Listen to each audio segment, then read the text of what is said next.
மழலை வனம் காட்டில் ஒரு நாள் மாலை நேரம் டாலியா உலா வந்து சென்ற. அங்கே ஒரு பெரிய பழமையான ஆலமரத்துக்கு அடியில் பளபளப்பியான ஒரு அழகான பியானோ இருக்கிறது. ஆச்சரியமா பார்த்தது. ஓஹோஹோ, என் பேரு பீட்டர்.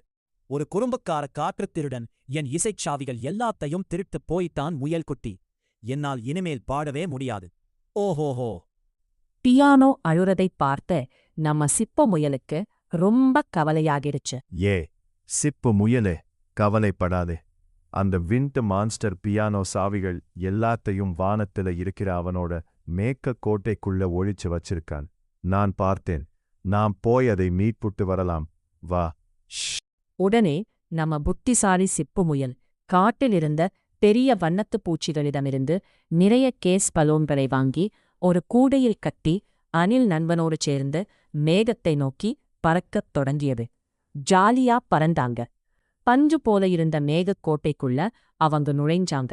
அங்கே ஒரு பெரிய மேகப்படுக்கை மேல பியானோவோட தங்கச் சாவிகள் எல்லாம் மேஜிக்கலா மின்னிக்கிட்டு இருக்கிறத 2 பேரும் ஆச்சரியமா பார்த்தாங்க. சிப்பு, சத்தம் போடாதே. அந்த பெரிய காற்றுத் திருடன் அங்கே தூங்கிக்கிட்டு இருக்கான். நான் மெதுவா போய் சாவிகளை எடுத்துட்டு வர்றேன். அணில் அண்ணன் சத்தம் போடாம ரொம்ப வேகமா ஓடிப்போய் எல்லாச் சாவிகளையும் எடுத்து கூடைக்குள்ள போட்டுக்கிட்டான். அப்புறம் 2 பேரும் தப்பிச்சு பூமிக்கு வந்தாங்க.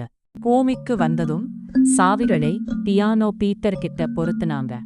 அடுத்த நொடி பியானோ கட்டைகள் தானாவே டிக் டிக்னு இயங்கி உலகத்திலேயே மிக அழகான மழலை இசையை வாசிக்கத் தொடங்குச்சு. சிப்புவும் அணிலும் ரொம்ப மகிழ்ச்சியா நடனமாடினாங்க. வாவ், ரொம்ப நன்றி சிப்பு. ரொம்ப நன்றி சிக்க அணிலே. இப்போ அந்த பியானோவுக்கு அழகான இறக்கைகள் முளைச்சு பறக்கும் பியானோவா மாறுச்சு. சிப்புவையும் சிக்கு அணிலையும் தன் மேல உட்கார வச்சுக்கிட்டு காடெல்லாம் பறந்து சுத்துச்சு.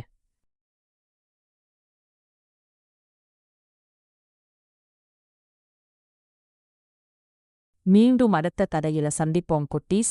By bye, tata.